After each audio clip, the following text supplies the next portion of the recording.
Greetings, everyone, and welcome to another episode of the Critical Podcast. I'm your host, Jimmy Good, and joining me once again is my go-to podcast compadre, Mr. Joe Lieber. Joe, how are you faring this evening?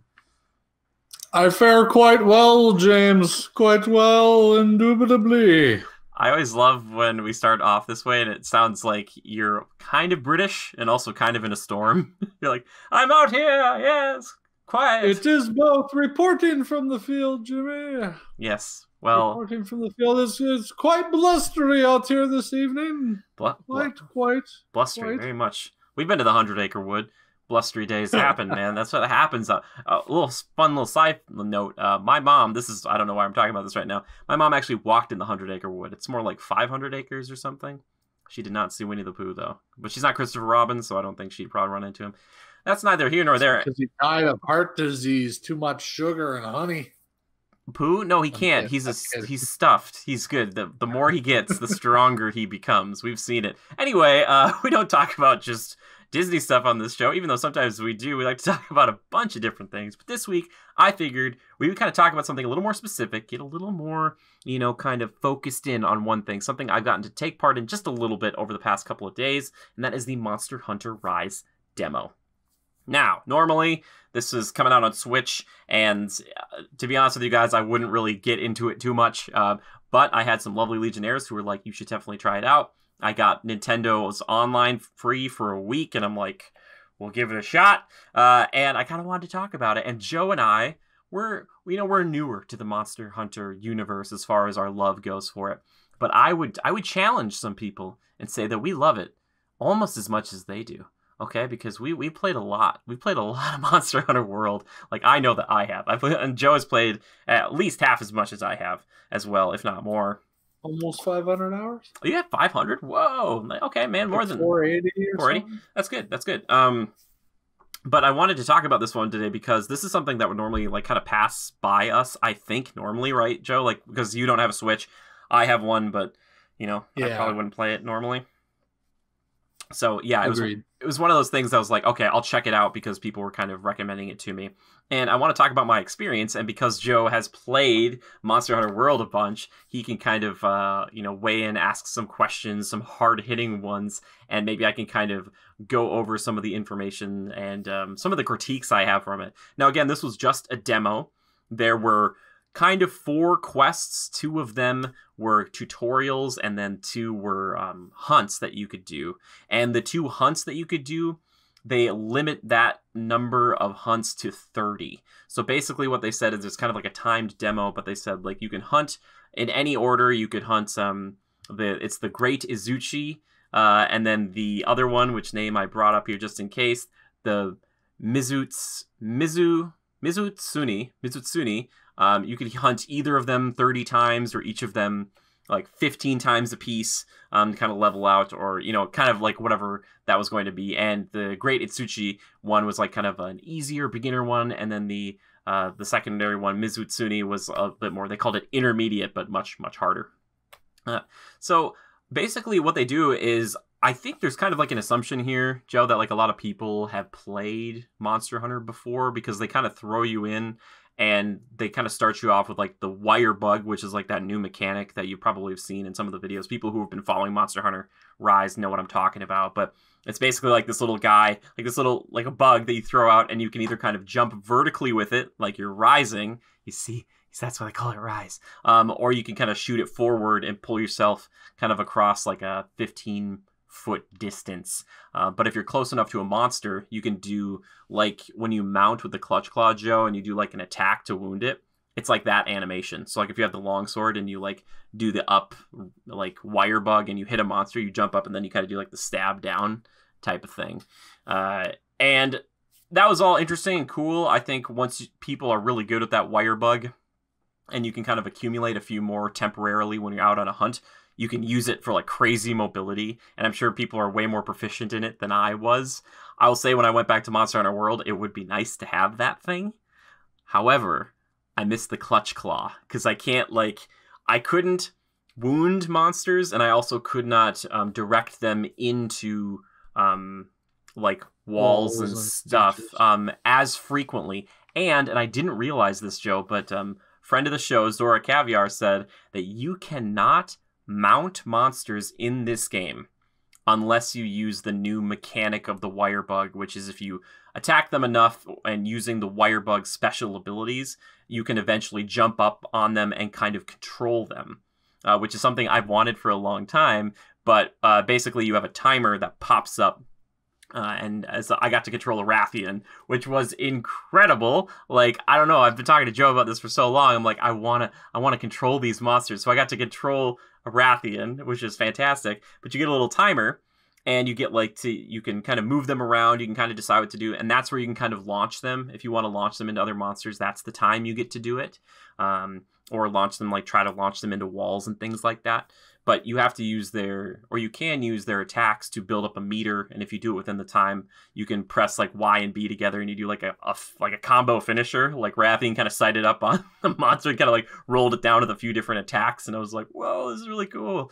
But what I was told after that is you can't mount and do that move, that thing again, for 10 whole minutes. So no matter what, you can't do another wire bug mount and control for that 10-minute period of time, which I was like, oh, that's it's a little bit debilitating because you're just kind of just on the ground kind of fighting it, and I don't know, it just makes me miss the clutch claw. You know what I mean?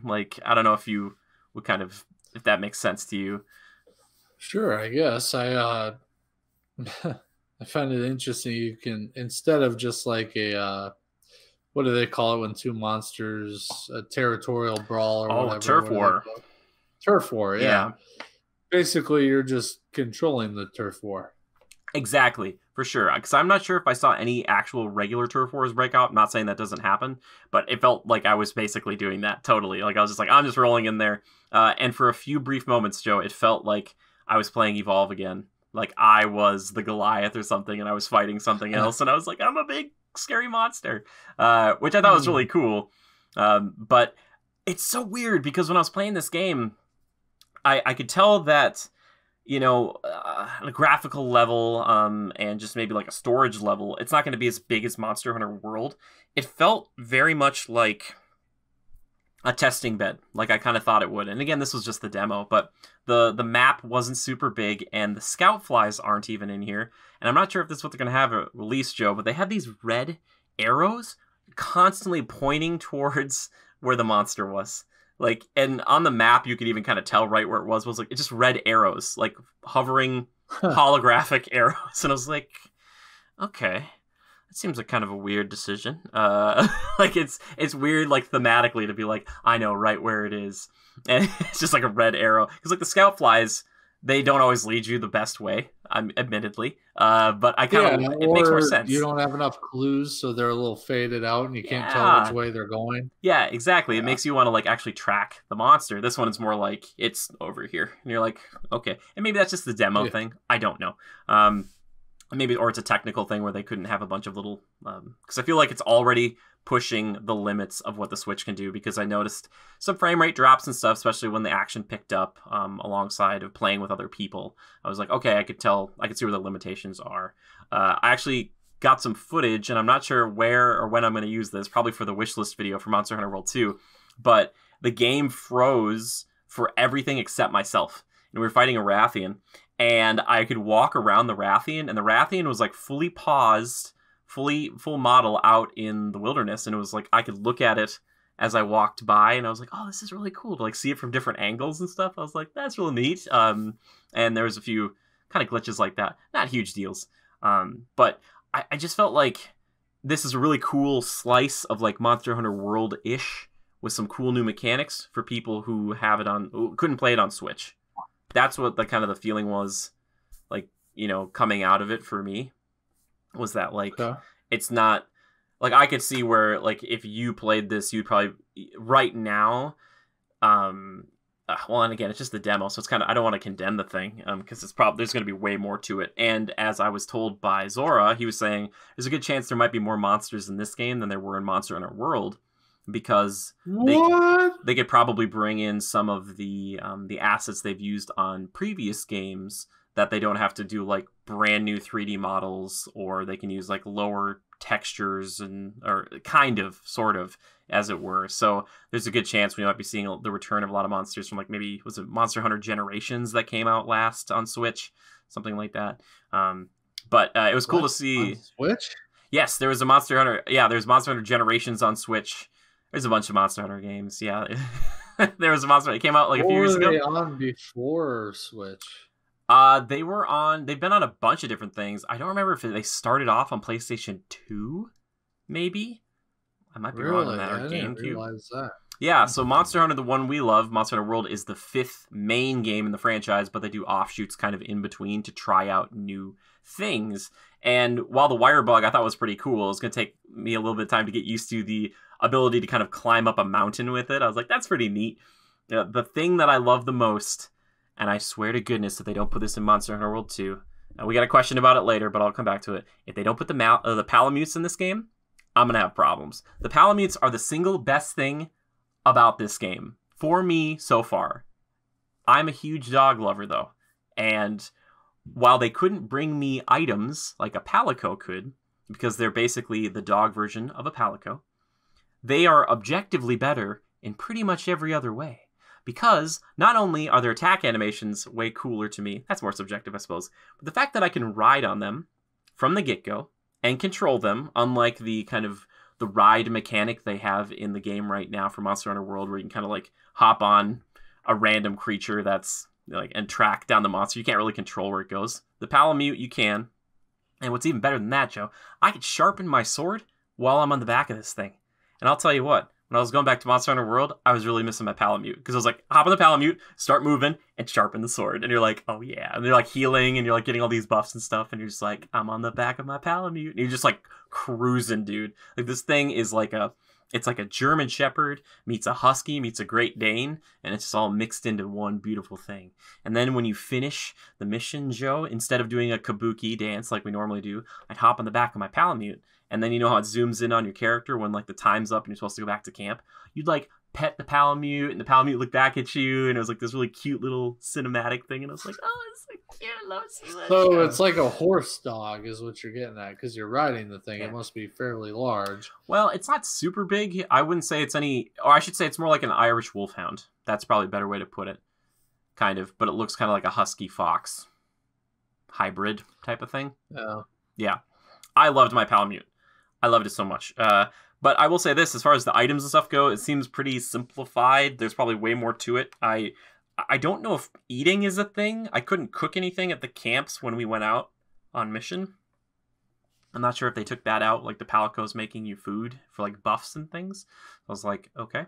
I'm not sure if that's not here or just going to be later on in the game. But might be a little more straightforward, minimize some of the complications sure. of processing power and all that. Totally. But I'll say this much. The first fight against the Great Izuchi, it's like a velociraptor looking thing, and he's got two buddies with him. He's kind of like the Great Jagras of this game. Like he's kind of like that first thing you fight, I think. That, it doesn't really have any ailments that I recognized. Kind of has like one gimmick. Or he's kind of Great Juros in that way too. He's got like his little backup buddies. But you can take them all down pretty quickly. And I was like, this is pretty cool. He's got like this big hook on his tail that he can kind of turn around and slam and attack with you. What I liked though is I got to control him and I got to use those moves, and I was like, oh, this is really cool. And I would oftentimes find him along with this, I think it's called the Arzuros, or Azuros, which is kind of like this big badgery bear type guy. And so having those two kind of duke it out when I could jump on the back of one of them was pretty neat. I was like, oh, cool. So if you ever got control of one of these monsters, you had them for long enough where you could run kind of across the map pretty quickly. Rathian, man. I didn't realize how fast Rathian can run. But you can get across the map pretty quickly to go find another monster to kind of fight with. And I was like, oh, you can't fly across the map? I wish. Dude, that would be so cool. I don't know if that's out. The Rathian we were fighting too, because we basically, Rathian was kind of like, do you remember Diablos back in Monster Hunter World's beta where you didn't have a quest for it? It was like the Barioth quest, but you could find it in the Wildspire Waste and you could like hunt it instead of the Barioth. You'd be like, okay, guys, we're just going to focus on this. You could do that. And that's kind of what Rathian is for this one. It's like Rathian's kind of just like around in the map. There isn't like a quest to go kill Rathian. But if you're If you're tricky enough, if you can Okay. be fast enough, you can do it. But yeah, no, I couldn't fly around. That would be so cool. But the ability to do as I told you, I think off air last week, like the poison tail, like kind of backflip attack that she does. I figured out, I think, how to use her fireball as well. It was like so cool to like use those moves that I've been like had used on me so much and be like, I could use it on somebody else. The weird thing was, and I'm not sure if this was a glitch, we cut off her tail, but she could still poison us with her tail attack. We were like, I was like, oh, well, maybe the talons. Her talons don't do that. That's a Rathalos thing. Same thing happens in Monster Hunter World, doesn't it? I thought she doesn't poison you anymore. And she doesn't hit you nearly as hard I when don't she loses know it. about that. I'm really, pretty the sure. Talon thing is only with Rathalos? The Talon thing, I think, is. I'm pretty sure. Anyway, it was weird. The poison. There's a lot of status effects between the poison and then the next one I'll talk about, which had water blight and this bubble effect.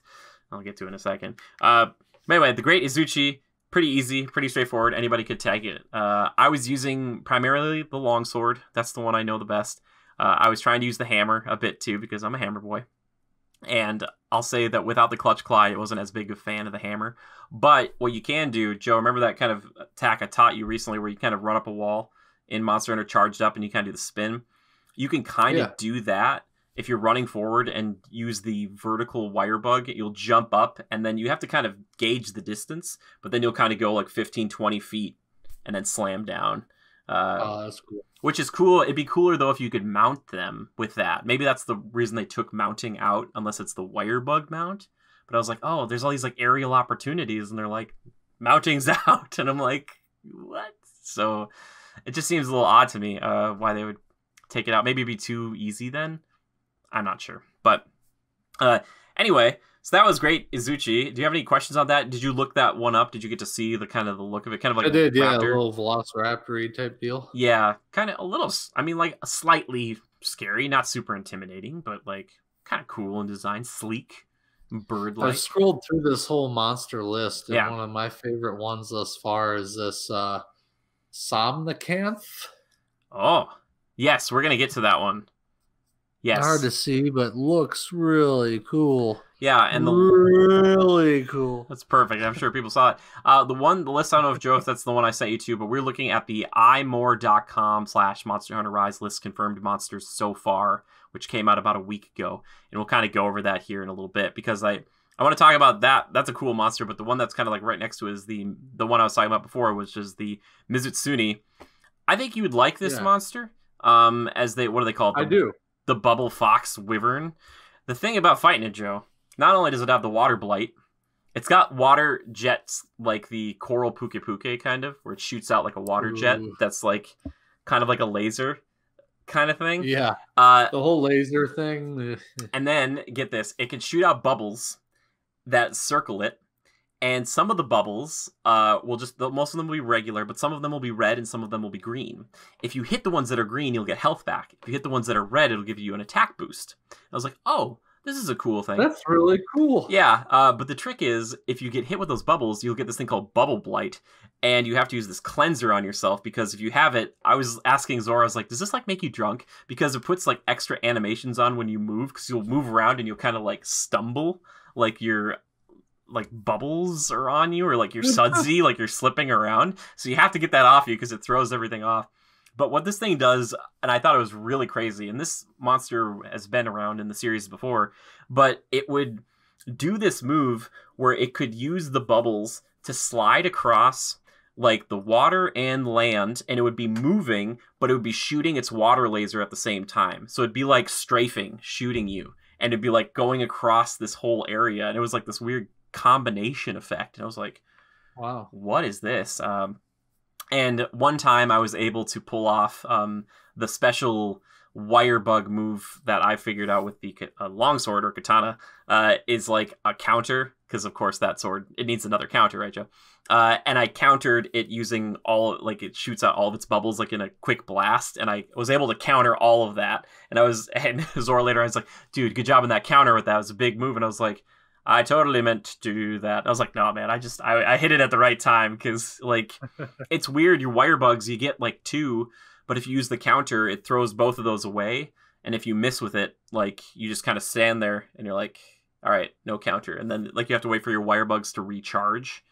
So it's like it's kind of a risk reward.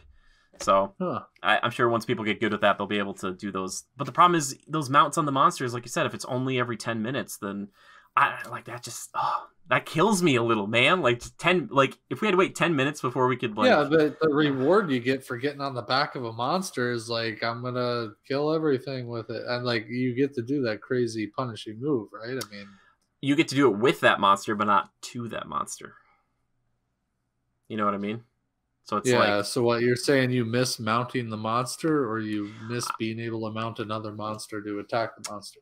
Maybe a bit of both, and I miss the fact that like the damage you get, unless you're able to knock these monsters down more frequently, because the damage output that skyrockets when the whole team of hunters gets around a monster that's on the ground, has been knocked over after a successful mount, like that kind of stuff. I just wonder, like, it can be really hard sometimes on these hunts earlier on if you don't have the right gear for it. And I'm just like, oh man.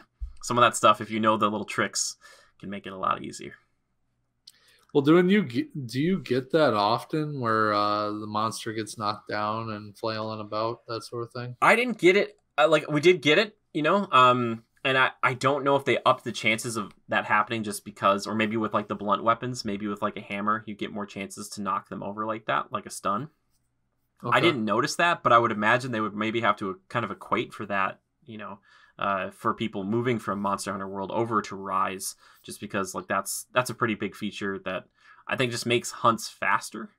And I love this game, but I don't like some of these fights early on, especially if you get demoralized because like I fought that thing for 45 minutes and it carded me twice, and then we ran out of time, and I'd be like, you're killing me. And there's a pretty big jump in health and difficulty with Mizutsune that I noticed, and that Zora was telling me too. He's like, it's so funny because they give you this great Izuchi, which is not that hard at all. Like anybody could probably do it. And then there's the only other hunt you get. There's no like hunt in between, but this one is like you need to either have been playing Monster Hunter World for a long time or are still playing it, because it was you're constantly dodging. Like this thing is moving and shaking and fighting all over, and it moves a lot too. So you're like, oh god, I gotta run over here. So how'd something like this feel on the Switch controls? Okay, so it's fine. I was using the Pro controller.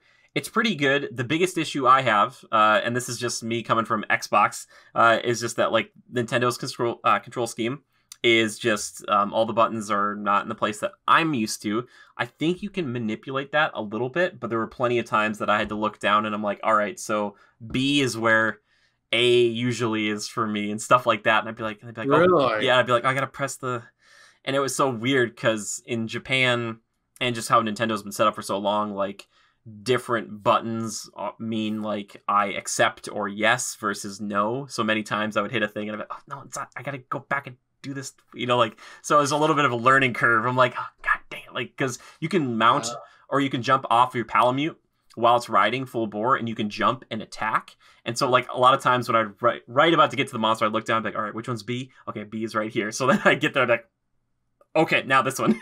Like this one. But yeah, so it took me a little while to get used to the controls. And another thing too, Joe, like we talked about before, instead of doing right bumper, left trigger, all that stuff, and if you're a PlayStation user, it'd be R1, L1, L2, R2. What Nintendo has is right and left up top, but then ZL and ZR. Because Z was a button I believe they added with the N64, which was down here, if you remember. Actually, I have an N64 controller. Yeah, so the trigger. It was this one right here. Yeah, this one right down here. That's what I shot with in 007 GoldenEye. So yeah, that trigger, and now it's made it so it's like, well, what if there was a trigger on each of the Pro controllers? So, but ZL and ZR, it's a little weird in my brain because it'll be like, all right, press ZL to do this, and I'm like, and a lot of the wirebug moves are like ZL and A or ZL and X, because A is like goes forward, X is like the vertical. So I'll be like, like, because X is up here, so maybe that's what the thought is, like X is up and A is forward. Again, it will take a while. And Monster Hunter, I'll say this, Monster Hunter World is not an easy game to get into at first either, but I think it's still fun. I don't want to say that I had a bad time with it. I enjoyed it. I just the controls, I was like, okay, this is going to take me a bit. So if you're a Monster Hunter World veteran or a Monster Hunter fan, and you haven't been playing a lot on the Switch, just keep that in mind when you go into this demo or when you go into the game. You'll be like, okay, this might take a bit to get used to it, but every Monster Hunter, I'm sure, is a little bit like that. So, yeah, do you have any other questions about the controls?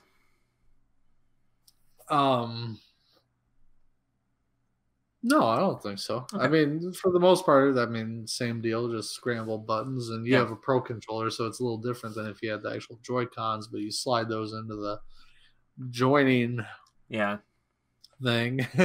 What I will say I is, just wonder, those joysticks and stuff, it's a little different. Yeah, for sure. And I'm so happy to have this Pro controller because it feels a lot like the Xbox controller. And the way they have it mapped, your review doesn't necessarily do it justice. The way they have it mapped is so similar though to the Xbox controller in some instances. When I started using the longsword for the first time, I was like, yep, so your regular combo should be this button, and it was, and I was like, and the spirit one should be this button. I couldn't pull off a spirit Helmbreaker though, Joe. So I was like trying to get that off, and I'm like, why won't this freaking work? And I was like, where's the stab animation? It's probably in there, and I couldn't figure it out. But most of the other stuff was there. The weird thing on top of it, Joe, because you're a longsword user guy. You know how you build it up, and it's like, the white, the orange, the red, or whatever. Also, in the middle, you know how like the spirit meter is like red, always red. This one was like yellow, and then like blue, then yellow in the middle. And so I was befuddled by the UI because I was like, what does that mean? I was like, what's happening here? So because like you could like layer the spirit on there too, maybe. I don't know. I felt like I was crazy. Wow. These are just little nitpicks, and also the damage numbers were much smaller because it's very early in the game, and the text for those damage numbers is different than Monster Hunter World. So I'd like look at them what is this? I was like, what are these numbers here? I'm like, what is? But I was like, sometimes I almost forget about the numbers when we're playing Monster Hunter World. Like I'm like. Yeah, and then like, how much you hitting for? And I'm like, shit, I haven't been looking. I just know they look big. As long as they're like orange in that game, I'm usually okay. Like that's how I usually. But like for here, I would crit for like 18 or whatever it would be, or like the high damage number, or like 35, and I was like, yes. Especially after coming after World and I'm like a late game, and I'm like, that's not this game's fault at all. I thought it was funny how like even the text was a bit different. I was like, okay. Also, you can turn this off, and this is kind of controversial. I thought it was helpful sometimes, but I could see where it get annoying. But the hunters talk, Joe. The hunters will say things. Like the hunters will be like, if you charge up an attack, they'll be like, this next hit's gonna be big, and like they would say that like again and again. Or they'd be like, watch out, it's targeting you, like the monster is. I think if you put a little bit of that in the game, it could be really useful. But like you can't have them yelling out like, you're like, here comes a big attack. Like you can't, if you're doing that all the time, like here comes a big attack. Like it would be like, it would start to grate on you. Saying that? Yeah. So I thought it was great. So like when I was playing with my friends, my character, she'd be like, oh my gosh, she's targeting you, like kind of yell out to someone or yell to me that I was being targeted, and I was like, okay, that's useful. But I think the rest of the time it could be grating. So I think there should be a slider. I don't think it should be yes or no. I think it should be like a sometimes, you know what I mean, like contextual, maybe. Like you could make it say like, every time the monster does something, like if it's targeting you or if it's targeting somebody else, yell it out to them. But don't have my little catchphrases when I do a cool move, because that would be a little annoying, I would think, over time. But maybe the Japanese VO would be cuter with it. Yeah. They'd be like, here comes a big attack. Like if I was in that game and they would be like, repeat, Joe, would you shut up? And my character would be like, here comes a big attack. Here comes a big attack. He just couldn't get all the words out quickly enough, know? Yeah. I'm just imagining, because you haven't looked at the damage numbers. Like if I watched you play and it was just like you have the glaive and you're like hitting in the late games like 2, 2, 2, 2, 2. I'm like, Joe, you're only hitting for 2s. You'd be like, yeah, dude, sometimes 3s. Like, no, I mean like I notice when I'm doing big damage, like I'll see the numbers, but I don't retain it at all. So like sometimes you'll ask me, how much you hit for with that? Yeah. And I'll be like, and I'll like recall one from a bit ago and it was like 60. But like when I'm using the glaive, it's like, 15, 20, 30, 35, Yeah. because you're doing these spin moves and there's just a shit ton of numbers spewing out. Excuse my French. And yeah, so I don't necessarily, I don't know. It's like, it was like 70 or something. Yeah. And then I'll round up to like 100, you know, yeah, look, 100 every 3 hits. Pretty much like 1,000, whatever. It's fine. Yeah, catch up, bro. Yeah. I was also talking to Zora about this, and I said, wouldn't it be cool, and this would be for like a future game. It's not in this one, but if you've hunted a monster like 100 times, like 100 or like 50, something like a high number, if at that point on the top of your screen they would actually give you the health bar of the monster, because if you hunted it that many times, like your character would probably know how much health these things have, and then when you go out to hunt it, you'd be like, oh yeah, I'm pretty well versed in this one, and then you could like work with other hunters that maybe haven't hunted it many times. You'd be like, yeah, we're doing really well, it only has a quarter health left, you know, because like I get the visual representation that's still here where it's like weak and they kind of crawl away, but sometimes I think like it'd be I would cool. never want the health bar unless it was something like late game. I mean, no, not, you know what? Yeah. I don't ever want the health bar at all. Oh, ever? Okay. Ever, yeah. I mean, even late game, like if we're doing one of those multi monster hunts and we're, you know, going after a Rathalos and then some weaker monster, then a bigger monster, you know, just a cluster of different monsters that are no slouch. You know, we're not hunting a bunch of great Jaggers. You're on a time limit. I want to feel like I'm on the edge of my seat. Like, is it gonna die on time, or are we gonna get this done? I want that little bit of intensity and edge of your seat vibe to it. You know, I like that. I think it's appropriate. So I never want to actually know my progress in killing it, minus, you know, the visual cues with the skulls and the tiredness or the limping away. I like that. I think that's cool and a little more subdued and more natural feeling. And the same goes for like when you are on a capture mission.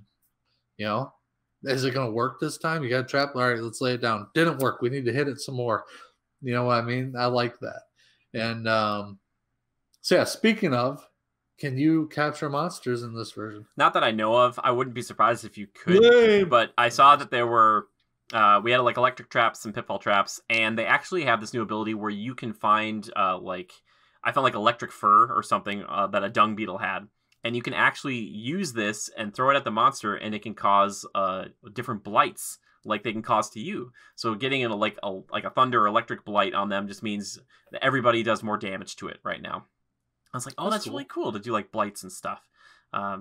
But yeah, so I don't know if you can capture them or not. But that's a good point. And like I said, it wouldn't be right away. I mean, like 50 fights later on, you could have a little health bar. You know what I mean? Like 50. How many Otogarans have you killed, Joe? Wouldn't it be nice to know how much health those things have?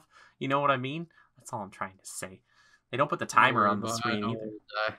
Huh? So I'm not worried about it. I know it'll die. I'll kill it. I would like it personally. Once you add the next extra 200 hours that I've got in the game, Joe, you'll be like, okay, the health bar should come in. But yeah, I wouldn't be surprised to see captures come in at all.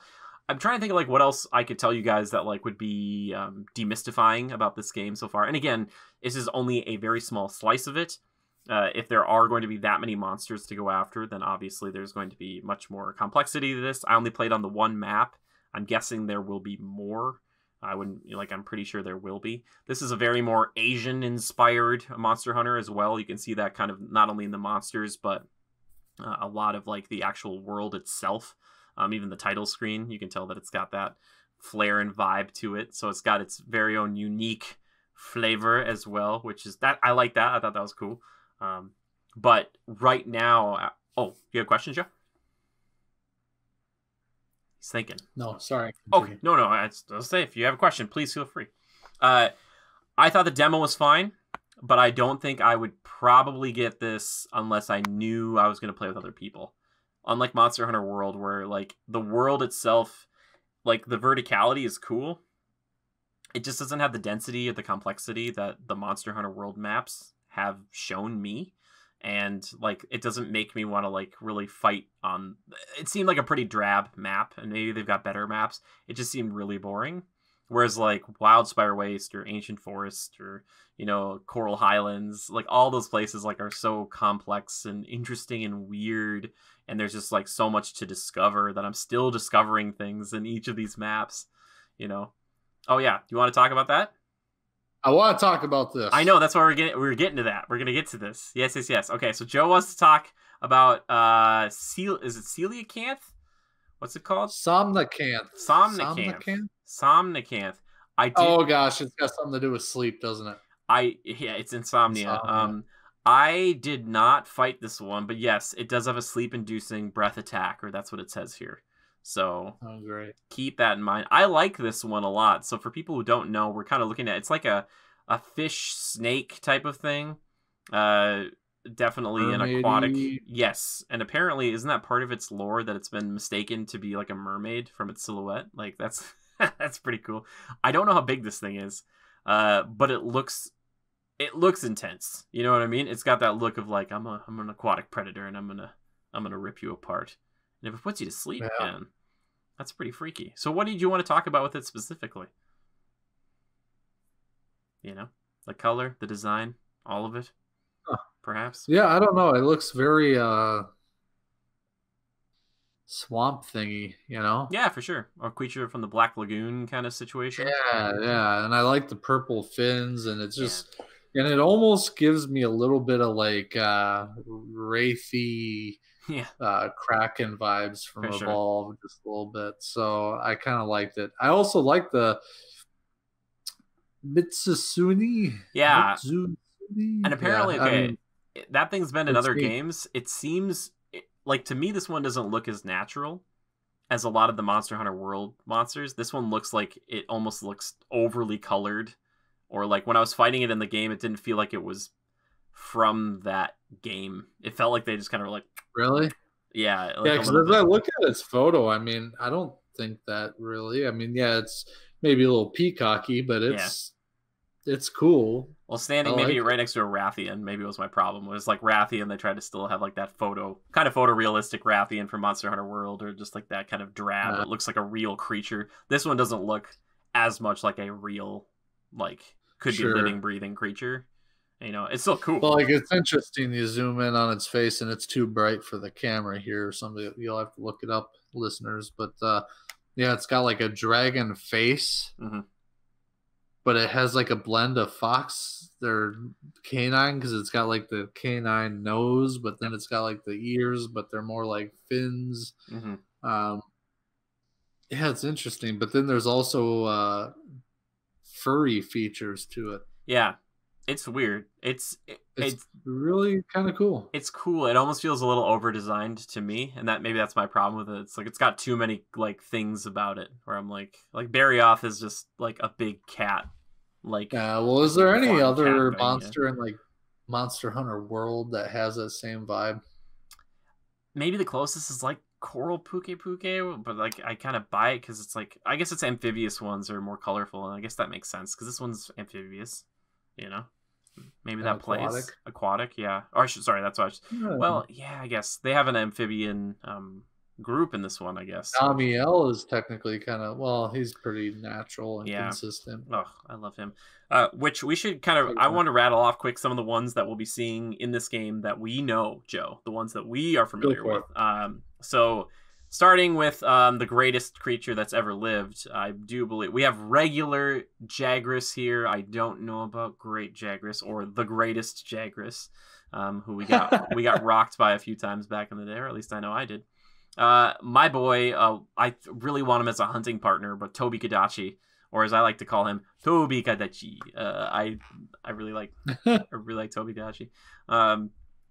Next on the list, we're talking about the coral version, but just regular Puke they say is going to be in this one, which he's kind of maybe borderline. We were talking about before. He's got a lot going on, but I like his whole chameleon bird mix. I don't know. I buy it. Kulu Yaku, one of the saddest kills you're going to get early on in Monster Hunter. Hopefully he's got a big rock. Yeah, dumb bird. I like Kulu Yaku. Gerardidos making a return. Not surprised there. There was like 4 or 5 different versions of it in Monster Hunter World. No, I'm just kidding. There was Beotodos and Lavasioth. Those are the other two. Rathalos and Rathian. Couldn't have a Monster Hunter game without him. Maybe you could, but I wouldn't want to play it. Tigrex, man, I hate Tigrex. I hate him because of his damage. Like, he's just pure damage. You hate him because you hate him. One that I was surprised to see is Barioth, though. I was just talking about him, even though I meant to say Baroth earlier, but Barioth, one of my favorites. Saber-toothed dragon. Saber-toothed, yeah, tigery dragon boy. I was like, oh, that's cool. See him. Anjanath coming back, at least regular Anjanath that I'm seeing so far. I don't know if Fulgur Anjanath is going to be there. Would like to see him. And then let's see if there's anybody else on this list that I'm familiar with. I think that's most. There's one that looks like a dang koala bear, not a returning character, but who are you talking about? See that? Oh, there's one that looks like a koala bear. I was like, that one's too cute to kill. Oh, it's Lagombi. Lagombi, yeah.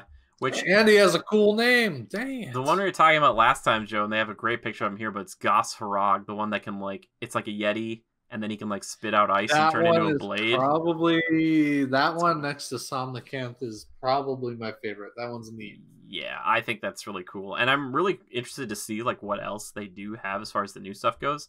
I would love to see Nergigante come back. You know, that's just, I'm a big fan of him. I looked up his song, Joe, like what his song, the title of it is.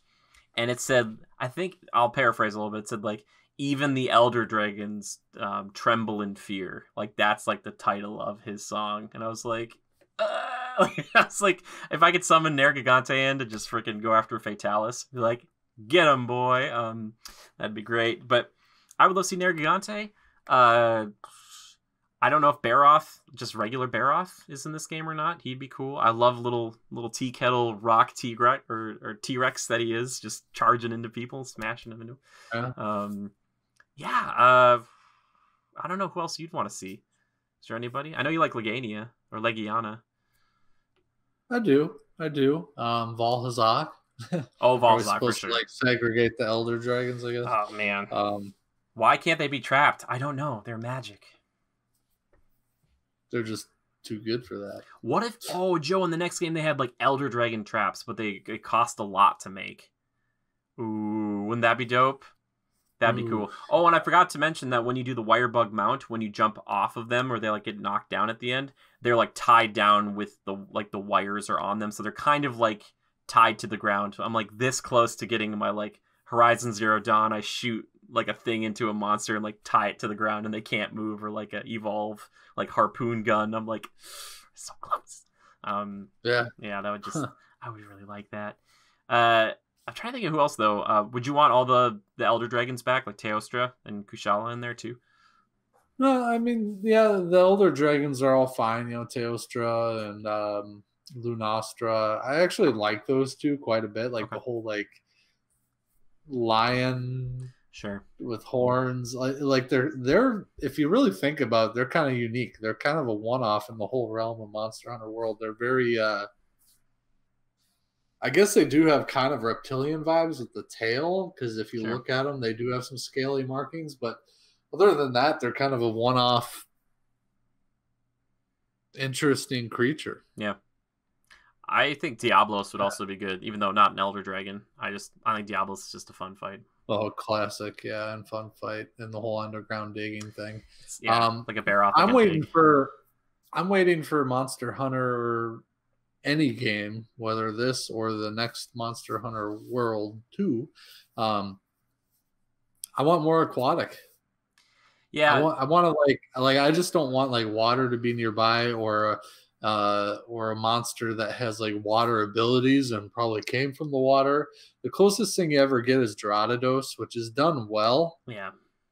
And even Lava Sloth, but it's the same damn thing, just different map, you know, and different elements. I want them to capitalize more on that aquatic combat. Like, it doesn't need to be,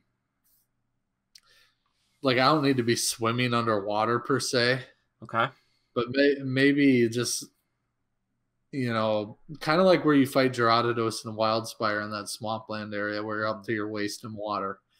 Do something of that nature. Maybe have a deep pool next to it that, you know, you can go in and, like, slice and dice, but you're kind of like doing it one armed haphazardly. So it's not really worth it. So you got to kind of stay along the edge of the shallows and fight.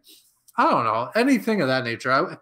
I'll leave that to them, but I want to see something more aquatic feature because in things I've looked up with Monster Hunter, I have seen kind of a roster of monsters that is like there's some crazy like sea monster type monsters on the roster that are pretty impressive that I'd like to see. Yeah. That reminds me of Zora's, like we talked about recently. It's called Lagiacrus, and they demoed him to be in Monster Hunter World. He's like a sea dragon-y kind of looking guy. He's like a pretty well-known Monster Hunter character. I see what you're talking about. The problem I guess they face is like they don't want to half do the water combat, and water has always been a problem in video games. It's rarely like an easy thing to do, just as far as like movement and fighting in. But I see where you're coming from. Like, give me a water snake. Big scary water snake. Yeah, they did a good job with it with Gyarados, and they could do the same thing with basically any creature as long as it's not too big. Like if it was monstrous and it couldn't, disappear in that water. I'm talking like the size of I'm trying to think of a good comparison, but like Anjanath size and bigger or something like that, or bigger than Barioth, you can't really, or a Baroth, excuse me. Yeah. I'm trying to think of, you can't, maybe it just kind of half disappears in the water, or it can like use the water to move quickly, but it doesn't actually submerge and disappear. Whereas Gyarados, I kind of understand how it kind of can. Yeah. I guess that's what I'm saying. Anything bigger than Gyarados, like I wouldn't want to see it disappear because I know there are some pretty large aquatic monsters on the roster, and I wouldn't want to see them just disappear in a puddle. Like, okay, that doesn't make sense. Yeah. But I think they can use that because you can fight in that water, right? And I think utilizing that and just keep it simple. You've got the puddle, let them fight in it, and just bring a new lineup in because it'd be cool. Yeah. And aquatic, I think there's a lot of them that need to be brought in. We just need a good beach. Like they kind of have an ancient forest, and there's just like coming out of the ocean. And they're like, I'm on the beach, and I'm going back in the water. Oh, there's another idea. I just like that. I like this. I hate swamps in games, Joe, but for some odd reason, the Wildspire Waste gets away with it. I think it's because it's part of like the desert, and it's kind of like got its own weird vibe, and like it's like an oasis kind of thing. And it works. So like kudos to them for still getting like one or two aquatic monsters in a game that doesn't have that. But I know what you mean. Yeah, and I love the water features too, where they kind of have the waterfalls over the cliff edges and rocks. They do a really good job with that. It's cool. Yeah. The other thought is too, do an actual like creepy swamp. Oh, you know what else? Cool. Do a nighttime map. I want to see a nighttime map. Wait, are we doing a wish list for Monster Hunter? I'm going to. We're gonna do that, and I want you to weigh in on it. But that's another thing they could totally do is just nighttime for all maps. Just like could be really cool, and it's like really harder, cool. And then that affects the monsters that you hunt, like they're nocturnal monsters. Yeah, you go after one that's like. It's not nocturnal, but it gets angrier, but it also isn't as like healthy or as resourceful. It like runs into things. It's like really pissed, but it'll run into more things and knock itself over. And you're like, haha, idiot. Yeah. And the nighttime would accentuate like the glowing armor sets or like glowing eyes or anything like, oh my God, your sword. Dude, spirit. What if they did like a horror mode for Halloween and they shut off all the lights and you had your scout flies. They're in a little light, like, on your helmet, and wherever you're looking, that's the only cone you have. So you have to hunt with like 4 people. So you're like, where did it go? It's just it's Evolve. We just made Evolve again, but it's a third-person action game. Yeah. That's kind of what I picture. Remember that foresty map in Evolve? I mean, oh yeah, that's what I picture. It was nighttime and it was kind of dark, and you're finding your way around. Yeah, yeah, it was spooky. Yeah, I know. This is Monster Hunter World. Yes, that's true. Well, I think they showed off a little bit of nighttime in Monster Hunter Rise. I didn't get to fight in any of it, but they showed like one of the cinematics, like that thing that killed like a Tobi Kadachi. Kind of the main big thing for this game. And I was like, oh, it'd be cool to like. I saw, kind of like that tiger dragon. I want to look it up quick. What was it, Joe? It's the first one on the list. First one on the list. I'm gonna race you. You're gonna beat me. Magnamalo. Yeah. Magnamalo. Maybe he's like the Nergigante of this game. I don't know. He's a fanged wyvern, so I don't know. But yeah, I think that'd be really cool to see. But I agree. Anyway, Monster Hunter Rise, like I said, I think it was fun. It was good. I'm glad I got to play it with other people. It didn't shock or wow me in a way that like pulled me away from Monster Hunter World. There are things in it that I really, really like. Some aspects like the Palamute, and I think if I got good or learned more of the mechanics with the wire bug and how to traverse the world, I would appreciate it. But right now, I just wanted to go back to Monster Hunter World and just go after some other stuff because I was like, it just makes me miss it. But I don't know. I don't know what it would take to get me to get this game, besides the fact that I would have to get a Nintendo Switch online account and 3 other dedicated hunters. Like, it's a hard ask. It's a hard ask. So yeah, I'm just, come on, Monster Hunter World 2. It's coming. How long's Monster Hunter World been? How 2018. far out do you think we are? It's been 2.5. I would say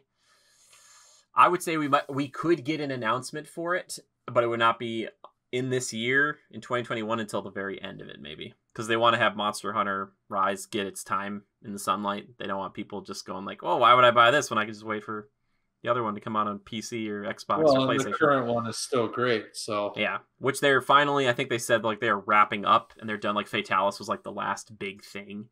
And Joe and I have actually done a little bit. Like we've gone after Raging Brachiodos, which the first couple times we were like, "This is impossible," but then we struck the cadence, or what I was telling him was like, we're gonna get a cadence down. It's gonna be we're gonna do a wall smash, we're gonna do a trap, we're gonna do a mount. We're just gonna keep going. But we brought him down. So all I need to do is I just gotta get flipping Furious Rajang, which I'm not looking forward to, and then Fatalis, and I will feel good. And that does not mean I need to go after the tempered and arc tempered versions of these things if they exist. I don't want them. Alatreon. Oh, Alatreon, dude, I like Alatreon in like the combos. It'll like drop ice, it'll use lightning, and then those icicles will explode. And I'm like, that's fun. Or like it'll shoot oil and then it'll do flamethrower and it'll be like fire pools. It just, the thing moves around and hits too flippin' hard.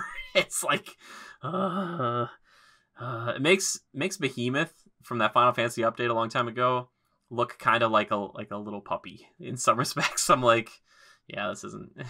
We should just go back to Behemoth and try to see if we can fight a regular one and just destroy it. Just be like, yep, it used to be a big deal, but we now know you're Ecliptic Meteor. We know the tricks, you son of a gun.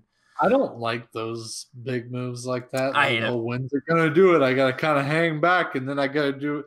And then the timing of like a Stera Jerky and your health booster. And yeah. See, Safi Jiva at least had the decency to do that cool laser, and it was kind of like a show, and you knew it was coming, and you kind of run back behind thing, and you're like, wow, that's so beautiful. Like, it shoot down a little laser beam. Like, yeah. But, yeah. Sure. Yeah, I'm not a huge fan of those either. I like a fight that's more interesting mechanically. That's like why I think the Diablos one is so much fun. Little screamer pods and running into walls and all that stuff. Breaking off the horns, cutting off the tail if you can. It's hard to do, but I enjoy it. Ah, man. But I will say this, if you didn't play Monster Hunter World, or if you've played it and you have some friends on the Switch, and you haven't tried the demo, please do it if it's still out, or if you have that itch. And I know some of the people listening to this probably do, who want to play more Monster Hunter but don't want to play World anymore. I think that's going to scratch that for now. I just, I noticed some, it wasn't the same on a technical level, and I just wasn't used to the control scheme.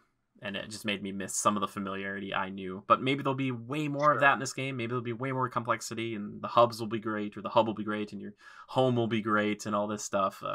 Yeah, there's a few things. It was just so weird, the scout fly thing. I know it's a weird thing to focus on, but I was just like, when I played Monster Hunter, I just, like, you feel like you're in it. But, like, stuff like this, I was like, it's just so weird. It's over there. Run over here. Run over there. Like, the red arrow says this way. I was like, okay.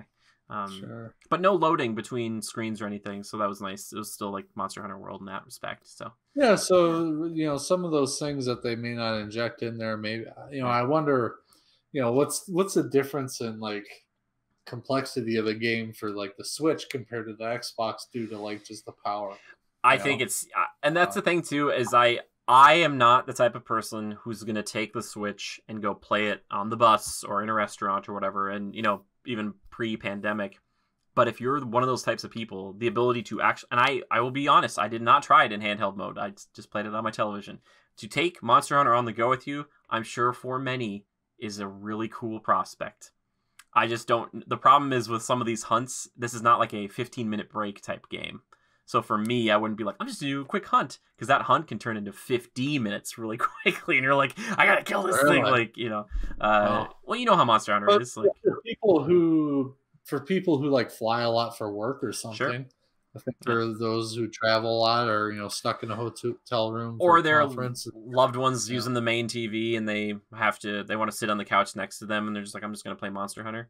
That's great. I don't know how it runs on there. Like I said, I encountered a few issues, but not like game breaking. We did have a few times where we lost connection. I don't know how much I trust Nintendo's online structure right now, because it's never been great. Sure. And I'm just like, so just keep all that in mind, because trying to get in a group was a little weird. Like, we had to keep making our own like lobbies, and then you would have to make a password for them. So it wasn't so much like, oh, Joe is online, I'm going to invite him to my party. I'm sure that'll be in there in the main game. I just know for the demo it was a little frustrating to just try to get to play with friends. I was like, why can't I just invite like Fragaden? Like Fragaden, come join me. I was like, no, look up here's my ID, here's the password, plug that all in. So yeah, Joe, any other final questions you have about the Monster Hunter Rise demo? No, I don't think so.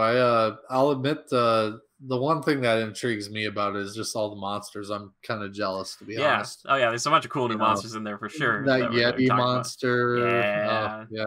I mean, there's some cool ones that I wish we would have gotten to see in the main game, but that's why I have, you know, Monster Hunter World 2 to look forward to. Mm-hmm. It's just interesting to see. Well, first of all, that's a limitless thing. You can get so creative with monster designs. It's endless. So that's what just keeps me interested in this property. It's cool. It is. Unlike any other AAA game that I know of that's like a games as a service, this one seems to keep striking out in big ways on creativity, unlike any other, because it can. Like in Destiny, you can add a new like raid or a new map or something, or like in Call of Duty, you can add new guns or a new mode or something. But in this game, when you add a new monster, it's like you have familiarity with it, but there's also a lot of the unknown that comes with it too. And you're like, oh, like your mind starts spinning. You're like, you could make this and this type of thing, and it'd be so cool. Like, I don't know. That's why it's just it makes me happy. It's like adult Pokemon, like for me. Not that you can't like Pokemon as an adult. I love it. It just is, instead of catching monsters now, we're killing them. I mean, 1,000+ hours between us both, and think of the things that we still talk about, and like, I wonder if this, and we still don't quite understand it or know for sure. And just all the details, like still, like me, I'm still like trying to augment stuff, and then like upgrade beyond the upgrade limit that I once had, and oh my gosh, it's just endless. Yeah, it seems. And then everything you hunt. I mean, I haven't made everything, and it's not my goal to make everything, but like, if there's something that sparks my interest, and I like to change it up. I like diversity. So Jimmy will say I'm trying to make everything, but I'm trying to make only the things that I truly like and that I will actually use, right? Yeah. And I just love that, you know, I hunted this. Well, it rewards me with I can create this and this and this and this and this and this, every weapon type. Oh, and did we mention the 2 armor sets? And, you know, it's just endless, and I love that. I love that complexity to a certain degree. I also kind of hate it because it's a rabbit hole, and next thing you know, you're 15 minutes between hunts and you still didn't complete everything you wanted to with the setting this up and setting that up and making this. I mean, it's the game is a rabbit hole and a half, but it is a blast. Yeah, and that complexity I think gives it the legs. You know. Oh, for sure. And I would not be surprised to see that in this one. Again, when you pick character, you don't even pick character. You pick one of the 14 weapons that we're familiar with now, and they just give you a loadout, and you just spawn in with that character. So that's as far as like the weapon customization goes in this one. And I think they get away with not adding a new weapon in this one, because like the wire bug like moves that come with the weapons, it kind of adds another layer onto them. All I'm saying is, if in the next game they don't have some sort of, they have Palamutes, they have to, but also take the wire bug, take the clutch claw, and make it a thing together, like, or give you both. Because if you have both, you're gonna feel every hunter is gonna feel a little bit like Spider-Man. Not too much like Spider-Man, but just enough. And I'll be honest, that's really cool. Like it's gonna get to a point where it's gonna be so like the hunters will have so many complex maneuvers that the monsters are gonna have to just be able to just counter them in some big way. I don't know how that's going to be, but I just think it'd be cool to see something like that. Like a clutch claw that I could just shoot out, it would grab onto a wall and I could pull myself to, but then also I could shoot it back out and hit a monster and then, right in the face. Yeah. Sure. That's the dream. Yeah. But yeah, I'm really curious, anybody else who's listening to this, if you have played the demo, if you haven't played the demo, I just want to know what your thoughts are. And just seriously, comment. That's all I want you to do. Comment your favorite, the monster you're looking forward to the most, or what your experience was with this demo. Or if you're looking forward to this, maybe there's some people out there who haven't played the demo and they're like, nah, man, I'm just going to buy it. I don't care. I'm just getting it. It's Monster Hunter. And hopefully they will be as gracious with the free stuff that Monster Hunter World was, because oh my goodness, before even Iceborne came out, and I am never like an expansion guy, but the second Iceborne came out, because I was so rewarded with stuff over that like year, I was like, I'm gonna buy this because I know it's just gonna give me so much more. Like, because they just kept there's like new monster, events. It was just like, I was like, oh my gosh, like every time you tune in or like log in, it'd be like, hey, these 3 new things just happened. And you're like, how is that possible? I was just on yesterday. Like, it was just a flood, a deluge of stuff, and not bad stuff, not just kind of a waste of time stuff, really worth your time stuff, I think, anyway. Again, very subjective. So yeah.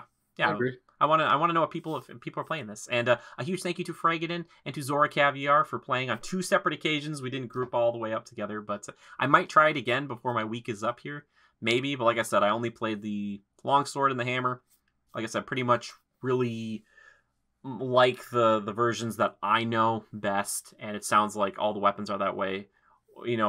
Forgiving the fact that the wire bug is now a new thing that I'm still learning how to use a bit. So yeah. I love the idea of rotating monsters, man, and like controlling them. That's a cool concept. I think it's really cool. I'll just try to bake it in to the Monster Hunter World formula and allow me to mount more than once every 10 minutes. 10 minutes is so long. Gosh, I'm sorry, man. It's just like, you want to do it 5 times in a hunt, maybe 4, I guess, if you're not doing it right. Like, anyway, Joe, now that we're done with Monster Hunter Rise, guess what? Yes. It's that time. It's that time we all love so much. Do you know what time it is? I'll tell you what time it is. You'll tell me what time it is. Time for Time Killers. That's right. It's time for Time Killers. And guess what? The bell tolls you. Ever since I added in that little musical or like the little sound thing, I hope it's more ominous. It's just what we've been killing time with, honestly. So, Joe, I've been talking a ton here about Monster Hunter Rise, but what have you been killing time with, buddy? All the same things you have. Oh, really? Monster Hunter World being one of those, and I don't think I need to go into it because we just gushed about it enough. What else? Oh, I've been watching a lot of Archer. Like, I'm even going back to like season 3, watching it over again. Jimmy's like, yeah, whatever. No, it's okay. It's on brand for you, buddy. It's fine. You do what you got to do. Yeah, no, I really like it. I think it's kind of tasteful humor. It can be a little dumb at times, but it's artistic enough. And it's not necessarily highbrow all the time. Sure. Some would say never. I would say it's subtle sometimes, but I just like it. I kind of like the whole spy vibe to it, and that kind of switches towards the later seasons where they do that sequence of he's in a coma and he's dreaming up these storylines that become a whole season. Yeah, you were saying that last week, I think, right?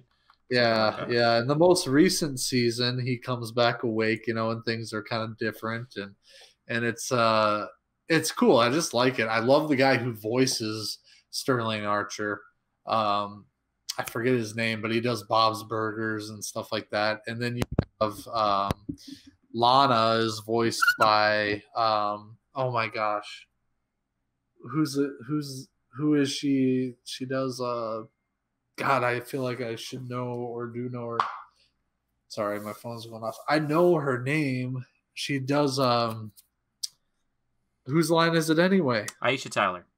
Aisha Tyler, thank you. So, there's She's the cool. guy who does. Now I feel like I need the whole. You don't need cast in to. front You of me.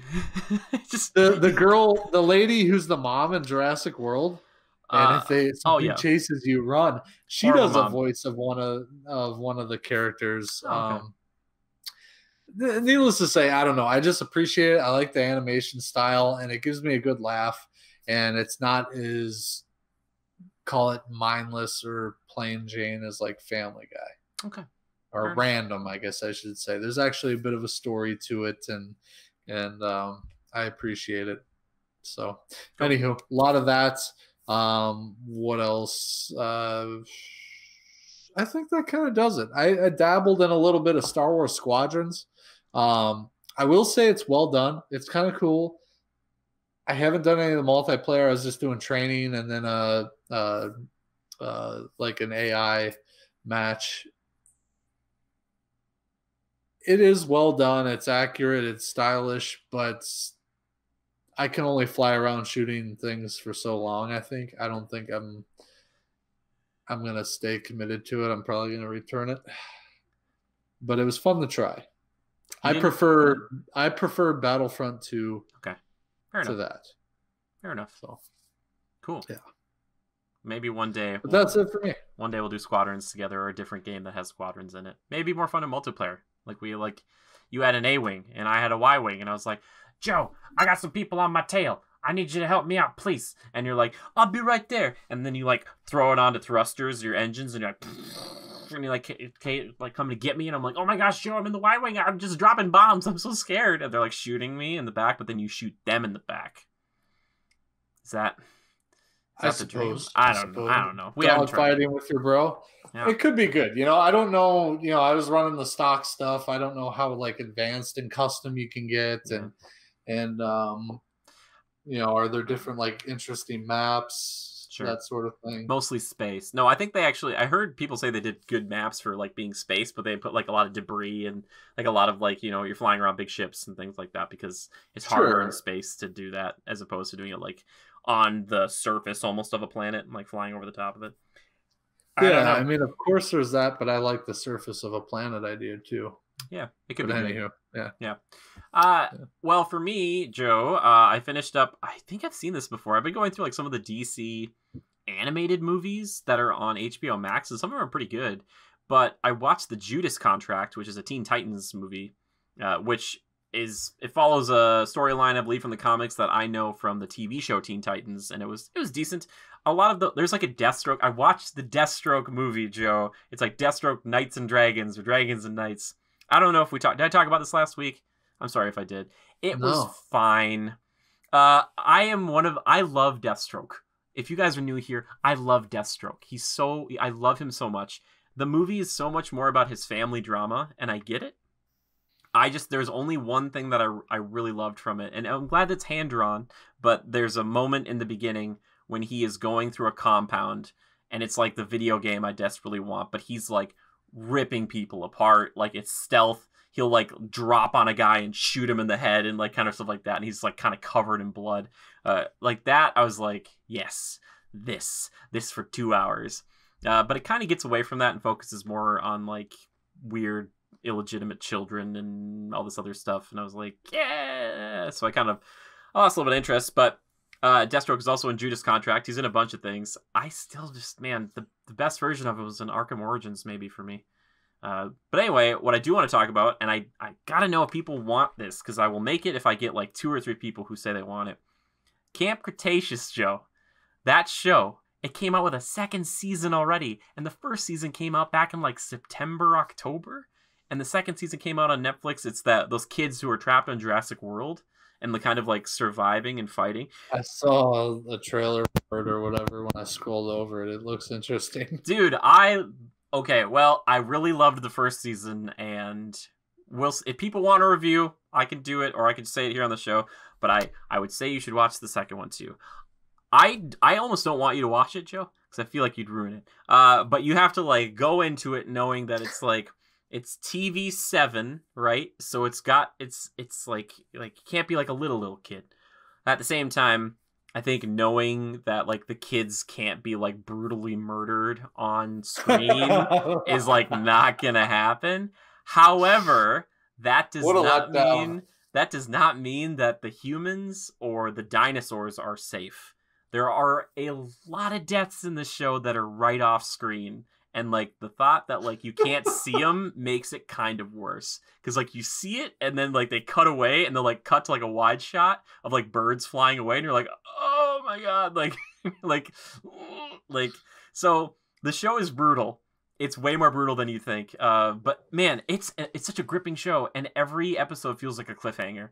I don't know how they did it. It is a really freaking good show. I am amazed that I love it so much. I even love all the characters. But like last season, the first season, there were characters I hated, kind of, and now I love them. I like love all of them. I'm like, I want these kids to live, and they're still stuck on this island. Joe, you'd be amazed, man, if you watch this. If you like, It actually looks like it's pretty good quality. DreamWorks. I saw the trailer and everything, and it didn't look. I mean, it was fine. It was enticing. I won't lie. It sounds like, I don't know. I think it would be cool to do an animated series like that, only make it adult. Could be kind of cool. Sure. I don't know why it's such an. You're saying this interesting kind of thing. has a little bit of nuanced adultness to it, Yes, right? and it does something that the new movies don't do. It flippin' respects the dinosaurs. Like, it actually has reverence. It has reverence, and maybe because it's a TV show, they can have more time to breathe on these things. But like, there are moments where you see these things, and like the music swells, or they do like these kind of slower moments, and I'm like, man, I miss this stuff. It used to be in like the first Jurassic Park. And then ever since then, even Lost World and 3, they don't do that anymore. There isn't like a oh, like look at that's a brachiosaurus right there. Like, oh my gosh, it's just like, quick, everything's trying to kill you. Let's get out of here. Everything's blowing up. But yeah, Sure. this is way more adult than you believe. And Steven Spielberg is a producer on this. I don't know how much that means he's been put into it, but in the first season, he said, I want to make sure that the kids are actually in danger. He's like, I don't want it to be like they can just not have anything happen to them. And I know I kind of ruined it maybe a little, but it's not like the kids are getting their arms bitten off or things like that. But stuff happens. People break limbs. Like they get hurt pretty badly, and it's like, whoa, like they're hurting the tweens, man. Like, you're like, oh, like I didn't think they'd do that. So it keeps you invested, all right. And there's a lot of like a dinosaur slips on a chair, or because you got to keep it interesting, but it's always gripping. I don't know. I just thought it's just a really good show. I really recommend everybody, if you're a Jurassic Park fan and you haven't really enjoyed, like, I think Jurassic World is fine. I feel like you do need to watch Jurassic World first before you watch this, because it'll give you so much more. Because you like watch it and you'll be like, the first episode and a half, you're like, oh, is this just like a kids at camp thing? And then it changes drastically into like this kind of horror survival. Like, oh my gosh, we're all gonna die out here. Like, yeah. Plus it's based in Jurassic World, that park. Right? Yes, exactly. And of that part. What they did in the first season, and I won't tell you if they do it in the second season or not, they don't do the whole like, hey, we found the visitor center from the first like Jurassic Park. They don't do any of that. They don't do like a let's rest on the nostalgia laurels. They like do their own stuff, and I'm like, yes, like like that's so cool. Like they do their own thing, and I love Jurassic Park, but I don't like constantly being reminded of like, oh, remember that movie you love so much more than anything else. I'm like, So if you like Jurassic Park at all, and you want to watch something that's actually pretty intense for a kid's show, I highly recommend it. DreamWorks knows what they're doing, and I really want to find the creative people behind this show, Joe, and get them on the show and be like, were you guys like, let's get a bunch of kids and put them on Jurassic World and see how long we can keep them alive? Like, like what's the driving force behind this show? Because it's not like characters we know from the movies. There's only like one or two that have popped up, but besides that, nobody else. It's just like all brand new characters. I'm like, oh, okay. Huh. Yeah. Also, Bradley Whitford, if anybody knows him, is in this season, and I was like, they got Bradley Whitford. Okay, here we go. It's good. Any other questions? Do you have any questions about the show, Joe, before we move on? It's a negative, Ghost Rider. Did you say Ghost Rider? No, sorry. I did. People who are listening to this are gonna be like, well, I have a big poster of Ghost Rider in my room. Don't you even worry about. Oh, by the way, a huge thank you. I was gifted 3 months of Games Pass from one of our Legionnaires, the J-Strom. Thank you so much. And I've been playing the sequel to Shadow of Mordor. I keep getting them switched. It's called Shadow of War. Wow. It's the Lord of the Rings, like Arkham. Joe, I know you tried out Mordor and you didn't like it. I didn't think. I was like, oh, it's just gonna be more of the same. I get sucked back into these games, and there's something about just like brutally murdering these Uruks and these orcs, and then they like come back later on, and they're like, they cheated death, and they like talk to me like they know me, and it's like, I cut your arm and like head off. How did you cheat death? Like, or like I cut him in half, and he comes back. He's like, he cheated death, and I'm like, did he? I'm pretty sure it was a double tap pretty hard. They're like, I don't know, but it's a fun game, and it's really funny because I actually got to ride one of the like the dragon like things back at a convention a few years ago. So it's been out since like 2018 or something. And because I waited so long, Joe, and because it's on Games Pass, it has like all the DLC, all the skins and stuff, and then they got rid of all that like you could purchase orcs and uruks to join your army with like loot boxes, because that's what they launched the game with. There's like a guy, like a merchant in a shop, and he would like sell you chests, and out of a chest would it be an uruk or something. And I was like, oh cool. So when I opened this thing up, it was like an apology message right away, and it was like, we're sorry, we're listening, and it was like dated in 2018. And I was like, well, waited just long enough to come into this one. I was like, yeah, there we go. So yeah, I'm having a good time with that, but I do plan on playing Control. It's like a third-person shooter with like telekinesis and stuff. Dead by Daylight, Joe. I don't know if we're gonna stream it, but I have Legionnaires who want to play it, so that means hopefully I can hunt down some Legionnaires as like a scary horror movie villain guy.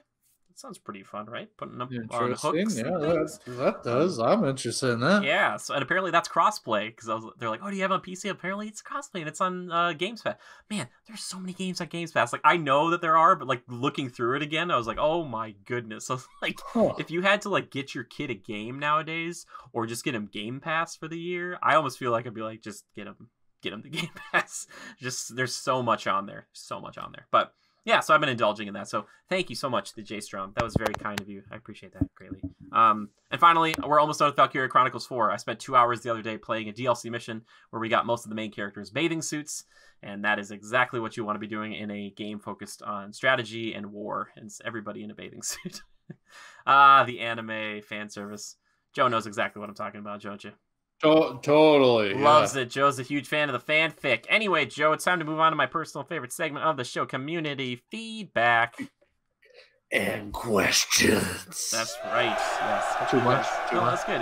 There's a roar in there now too, so hopefully people heard that. I'm gonna timestamp this, Joe, because it'll make it easier for me later on.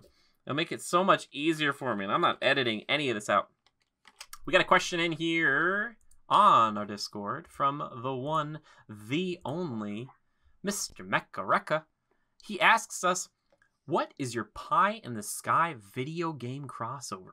Please include the series and what style of game you would like the crossover to be. Also, for anybody listening or watching on YouTube, these questions are for you too, so if you want to write in, it's pretty fun. We can talk about it. So, Joe, pie in the sky video game crossover. If you could have anything, what would you want? What would you mix up?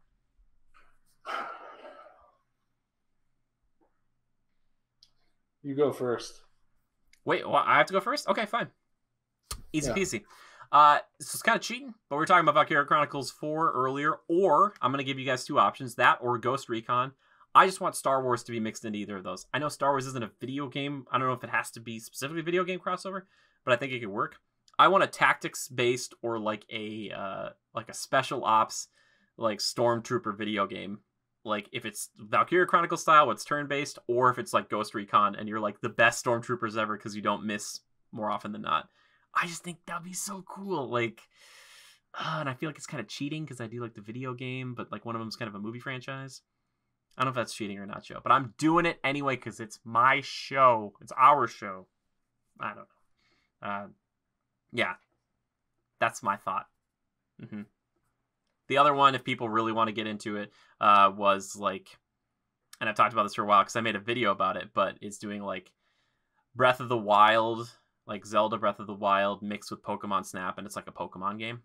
And it's like a third-person open worlds adventure game, but then when you go into Pokemon fights, you control the Pokemon, and you like jump around and attack with them and stuff. Like, I don't know why we haven't made that game yet as a species. Like, I think it's just because the other version just sells well every time. That's what I want, Joe. What do you want? Makes sense. Mm-hmm. To be honest, I think it'd be cool to do a Star Wars, and you'll hate this. Oh God, you're gonna cringe hard. I want a Star Wars Call of Duty crossover. I want Battlefront. Warzone. I want Warzone, but Star Wars style. I know what you. Yeah, I know why you said that, but I want that battle royale Star Wars. Because Warzone, giant map. I want that in Star Wars. Giant map, Warzone-esque, looting, ground loot, buy stations. I want that. That's my cheap answer. Okay. All right? I think what would be even greater, because I would really salivate at this one. This would be fun.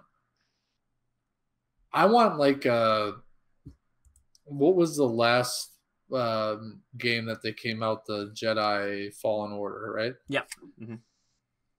I want a game kind of similar to that, only I want it to be the Skywalker saga. Freaking prequels to the latest trilogy. I want to be able to play through the entire storyline, start to finish, with my friends. I want it co-op. You want co-op? I want up the. Oh, that would be tough. That would be really freaking tough. Really tough. I like where your head's at, though. 2 players would be difficult, yet alone 4. But if it was like a League of Jedi, cool, working through the storyline, and you could incorporate and customize your character, but incorporate styles from the movies. Like you couldn't have Darth Vader's armor, but you could have something similar to it, depending on the side your clan chooses. Like you could be a dark side clan or the light. And come on, let's just do the dark side one. Let's just put all of our money into the dark side one. I know there's a lot of people out there who are watching this and I'm like, well, I would choose a Jedi. Don't lie to yourself, all right? You just fronting, all right? That's what you're doing. And you know what? That's totally sus. Is it weird for me to say things like that? Does it sound like I'm to make sus happen, Jimmy? It's never gonna. I'm gonna make fetch happen, dude. That game idea you have so fetch, baby. Dude, I'm telling you, I think something like that'd be cool. I know it's really kind of impossible-ish to do. So, but it's like Star Wars Dark Souls co-op, basically. Yeah, or Star Wars Halo co-op, like because remember Halo, you could do co-op and play through the story mode, right?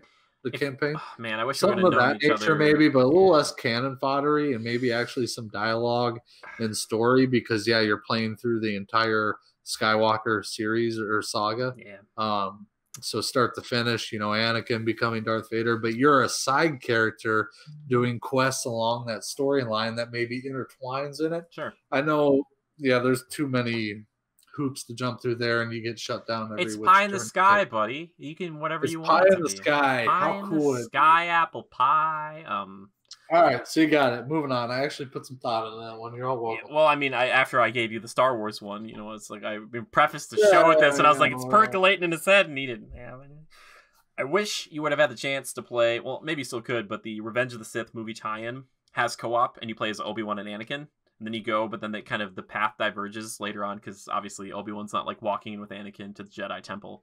All I'm just imagining, though, is when you said that type of game with like that combat, is like if I could play as Anakin fighting against like some really rookie Jedi like halfway through the game, and I'm like, yeah, the game's getting harder, and then at that point you're just taking these 17-year-old kids down, or 50, you're just like just like stabs, just like slice. Oh gosh, maybe take out a few masters, because Anakin had to do that too. Or throw them down and then whip them through the throat behind you without even looking. You cringe at that, but Darth Vader does it in that tunnel sequence. He gets that guy's midriff. Yeah. He force chokes a guy to the ceiling, and then without looking back at him, does a backhanded slash across him. Yeah, it goes to his chest or his stomach. Yeah, sure. Either way, that guy's effed. Yeah, exactly. But the thing is, he's not a child. Like, maybe that's what they would draw the MPAA or whatever. Who was it? ESRB. I'm with you though. I still want that Darth Vader game where like it is that way, but like throughout the game you make like adjustments and your armor gets upgraded. Like maybe the look doesn't change much, but it's like, oh, you have like a new capacitor which allows you to have like 10% more force power, or your strikes hit a little bit harder because your arms are robotic, so you can like tweak them. And then at the end of the game, you just have like a Vader who's just like crushing people, it's like trying to block with a lightsaber. He's like conquer, conquer, and they're just like in the ground, just. Dun, dun, dun. Oh my god, Darth Vader video game, for the love of God, please, please. But yes, I completely agree with you. Star Wars co-op, you're singing my tunes, Joe. He's singing them. I love it. It's so good. Great question.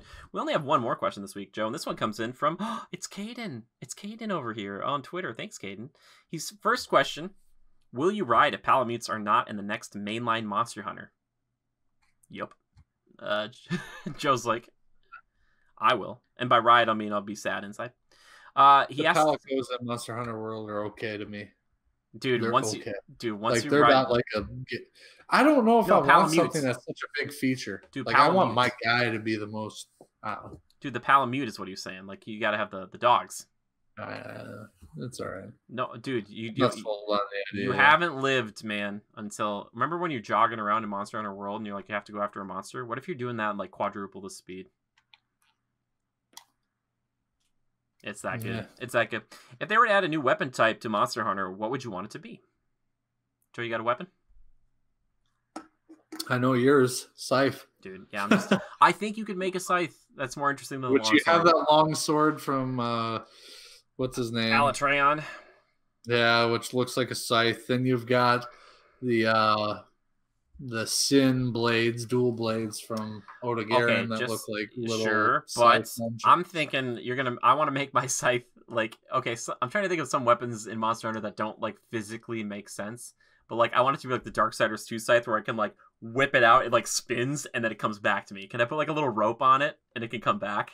Like I don't want a sickle, I want a flipping scythe. Like that's as big as I am, but I want to be like and then pull it back.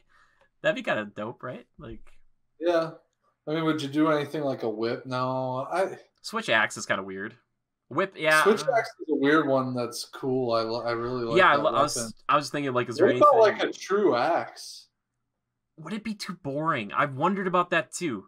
Would it be There's too a boring? hammer, Jimmy, for crying out loud. I know, but then how is it different than the? How would it be different?